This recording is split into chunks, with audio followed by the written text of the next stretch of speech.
falando já de um dos programas que suscitou muito esse debate sobre renda básica universal, que foi a questão do auxílio emergencial.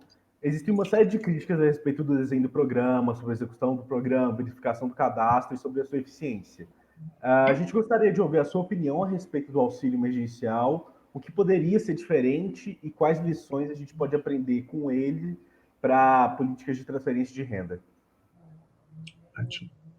Bom, o auxílio emergencial ele foi uma resposta a um choque sistêmico, né, uma mudança de natureza nacional pela qual o mundo passou, em particular o Brasil, que é justamente a pandemia e a necessidade de se promover distanciamento social como uma medida de limitar a disseminação do vírus.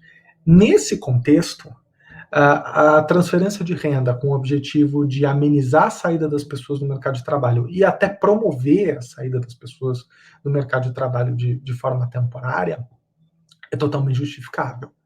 Então, você tem uma transferência de renda que tem um objetivo que, em condições normais, não se discutiria um programa dessa natureza, né?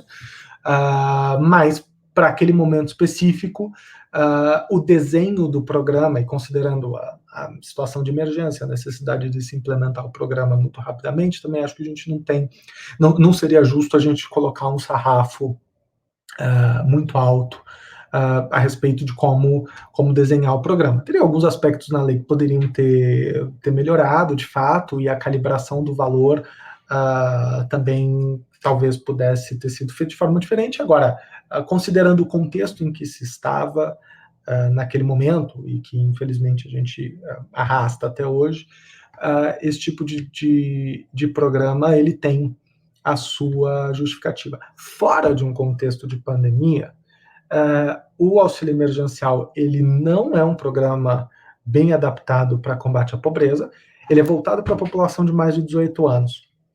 A pobreza ela é concentrada em crianças. Se você olhar o gráfico de pobreza por distribuição de idade, ele é uma escadinha.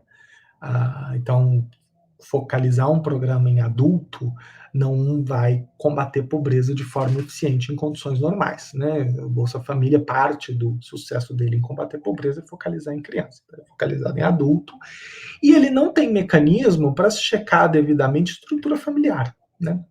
Então, ele acaba não sendo, na prática, um benefício que é baseado em rendimento per capita. Nesse sentido, ele não é exatamente adequado para combate à pobreza. Não estou nem entrando no mérito de valor. Agora, e se a gente olhar pelo outro lado, vamos pensar nele como um mecanismo de seguro, ele também não funciona, porque ele é uma transferência de renda exatamente nos mesmos moldes que qualquer outra transferência de renda. Você recebe por ter o rendimento num determinado patamar que pega metade da população brasileira, certo? Então, pensando em meio salário mínimo per capita. Então, a gente tem um programa que não exerce um papel de seguro e não tem capacidade de transferência de renda. Fora da pandemia, ele não tem papel claro dentro do rol de políticas públicas.